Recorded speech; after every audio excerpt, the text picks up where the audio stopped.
All India Radio Infal Medium wave meter zatum somli 0.4 kHz ge chom ge le ni le FM megahertz jale thumpon nga ki panahung ki pongkhia paiti program hi tonin kham nu le loma pan phanala ngai na bana thuthak la khom sim nai nei dingu ama sapenin enin meiga la chila kham nu le lom te pan ingai ma sadingu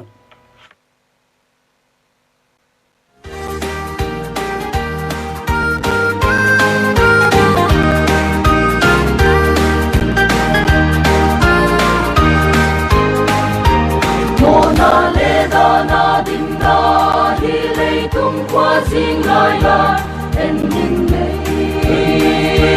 ta la thấy tung mi đã thấy gió lâu Giêsu kỹ em đã giống đi em nhìn thấy ta la Al suan quan gầm ngòm đông lên nhìn mây cài ta la Dana inki pusaken kamdu kuna bitswanin enin meigala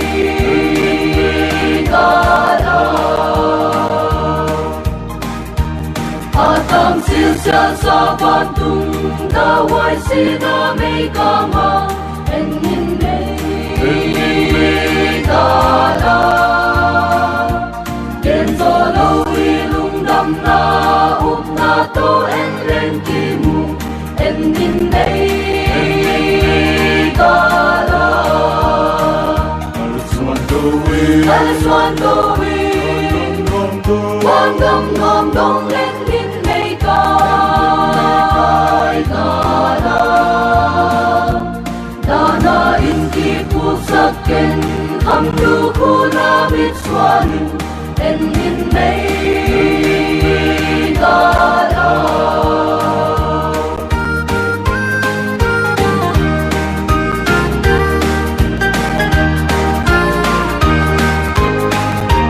Ade bang bang piang sak tei kazi ben na mitswanin en nin nei gala Inun ta pun na be chiang to tung lung nok na nga du en nin nei gala Al suan to wi Quan gom ngom dong en nin nei kai gala Dana in ki pusaken kam lu kuna bitswanin en nin nei gala Al suan to wi Quan gom ngom dong en nin nei kai gala Dana in ki pusaken kam lu kuna bitswanin en nin nei gala Al suan to wi Quan gom ngom dong en nin nei kai gala Dana in ki pusaken kam lu kuna bitswanin en nin nei gala All India Radio Infal sin khaton ton sin thutak la kho masim Government of Manipur COVID-19 Common Control Room apan thuswak ki mudung join Manipur a paisa da kalsom ni lili sungin COVID-19 ve thak som nga lenga mukhia kinom non him Amau terim sapan som leni zenim sapan som ni le sagi Bebina Diagnostic Center apan som leli DH Bishnupur apan khalle Tamenglong apan khatheu hi To mukhia ke Imphal East District apan som thum le khat Imphal West kwa Bishnupur li kakching ni Kangpok pi khat thobal thum Tengnopal ni Tamenglong khat le Ukhrul District apan khat hiu hi Yai tingban atunga lep apan CAPF security personnel somgyar leng avei mukhia hiu hi atung ami som nga lenga laka som thum le sagi khwal jin na nei longen hiu him amauti covid care center ko idingo kiven kholnang in amaom namun te containment zone apuan hidinga akithwa phi khak teu leng zon khiak na pathiring hi a paisa da kal som ni leri sungma in mi som rim sapan khat Maitram CCC Imfalu Sapan ni TK Ukrul apan thum thoba lapan thum le kasom khulen apan khat dam siang a posakin mu hi Chandel district apan kumsom sagi le sagi aupa July som thum le khasang ni le som ni in CMC koirenge ya COVID-19 a9 si hi ama lungphu hat nat na ne hi bana zun khum nei le nga hi Manipura tu ni tana COVID-19 vei kha sang ni jasagi som nga le guk phata a mi sang khat jaguk som kwa le kwa dam siang ta in availal sang le som nga le khat aom bana mi si guk phata hi avei mu khyak te to ki thwa khate suina pai to zel hi COVID-19 hi pilen ziak in ngei na bang ha ki kam na bolia chial pina dal hitwa loin hoi takin pai the hi now piang tung te Japanese encephalitis Japan nan na polio jing nan na hepatitis B sin nan na sakol nan na tetanus kiloson the nan na rubella tang sensi measles hosikitang flu new mokokal nan na te dal na din kumton tungin damdoi kable nek sakino muhi AIR News Kianga Manipur State Nodal Officer for Immunization Dr. Tej Nanda Kishore Singh in again danin COVID-19 hileng le lockdown curfew zelten routine banga damdoi piak le kamna suboi sekma le alo chin nalam suboi khalawin sangni le som le kwa sangni somni sungin 90% lo chinghin jonggen he Manipur Chief Minister N. Biren Singh in Manipura COVID Care Center Manipur Trade and Expo Center Imphal West a lubna jatum omna lubna sang khat koibe ding in state official te kyanga hil Chief Minister le akhon bolu paten COVID Care Center bol thakon na nei nadia kigin kholna zanin va enu hi tua center alumna zatumum nang hon hiak din man cheng phelta Chief Minister in nasep na in ma ason jail na tunga alung kim thugen hi Meghalaya khopi silonga Dr. Khat ni khat paisa COVID-19 vei a mu khiak test result negative ta chen medical facility ten janin geno mi pi te pataw na ngom lo kigin kholna hoi taka nele zoyehi chinjong gen hi Sikkim COVID-19 ve thak som le khan mu swa hi non ziakin kigin ni tana ave khateng jaguk le som nga pata hi health official tal ta khatin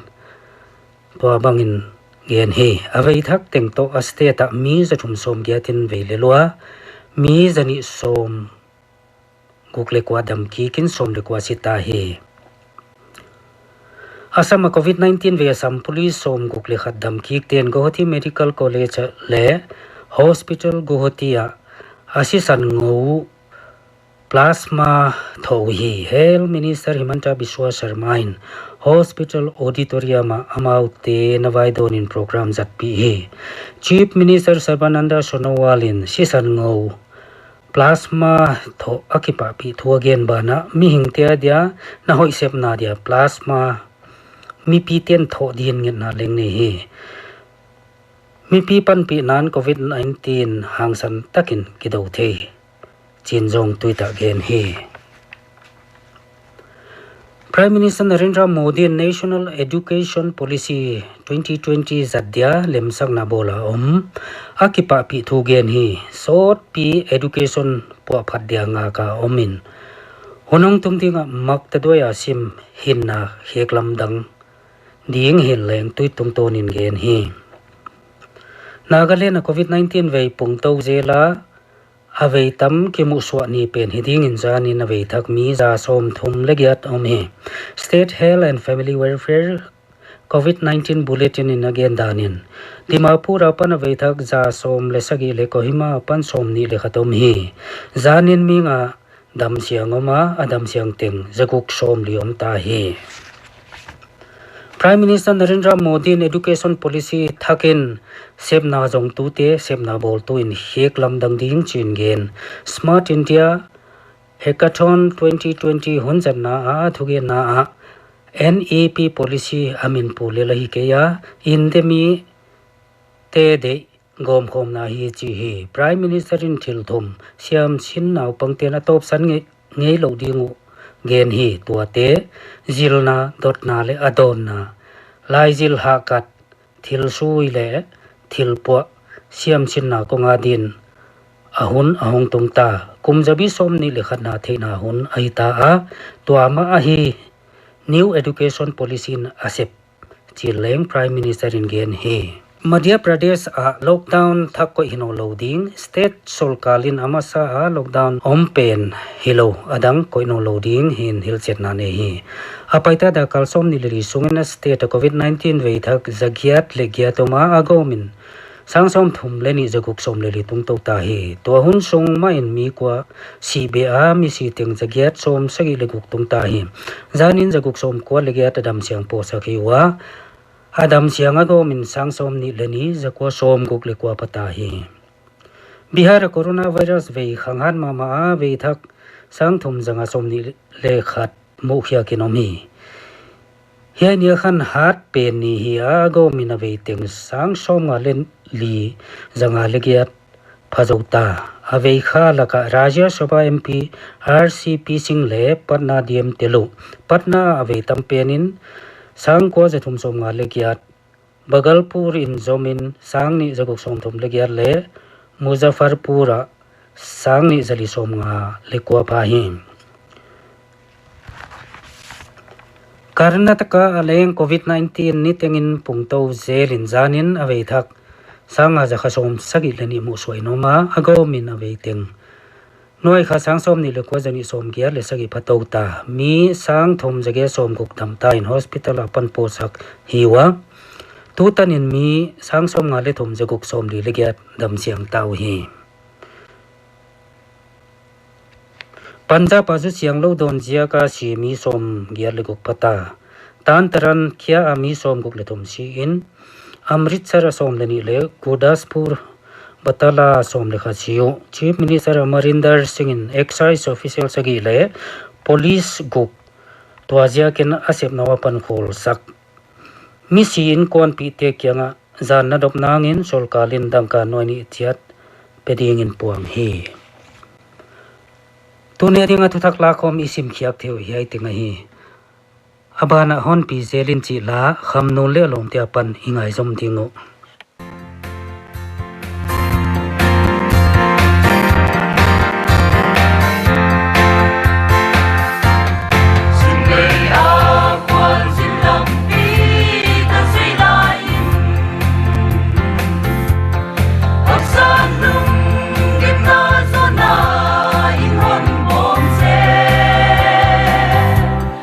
Lampi hot sa le ton wai al ka pai se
COVID-19 dona a frontline worker te na sep pan pi in la pa toy dan siamin thuzau the zak tu in pangken thubel chian dol le thudik na theina ding in Ministry of Health and Family Welfare website a panla zel in la COVID-19 the zak tu in kwa ma ngo ken COVID-19 veidam ki te ten bol mai loin thu hoi le ma ban lamet na to han thon zo in heinat na ve kha le quarantine a om khate min hi na veng min te pholak ding a hi ke Tuswatu, Ministry of Health and Family Welfare, Government of India.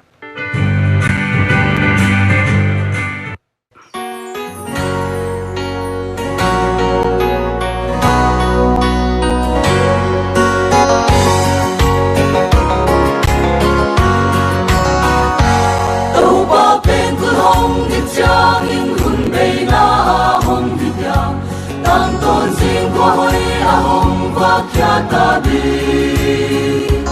lui ka kam na ma le mi hon tam te ki mu khom chang tung la ma bin sap chang twa ka om bi tung la ma bin sap khom chang twa om bi tung la ma bin sap khom chang twa om bi tung la ma bin sap khom chang min sap chang twa ka om di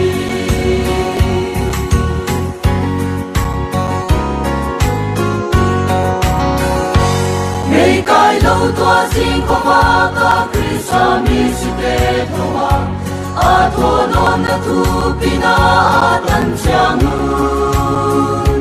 bandung te ke na in wa te te ki khop chang tung la ma min sap chang twa ka om di tung la ma min sap khom chang tuai lang ai ta ku to pa peng kul hongin chiang chi la hi all india ri tuim fal jing chen thutak la kom sim na le la twal leng lung kwai tak tak nam tel khom te mai nai nei dingu tuni ta lam dak li le min som ligin to ki toni ni hunu be non ta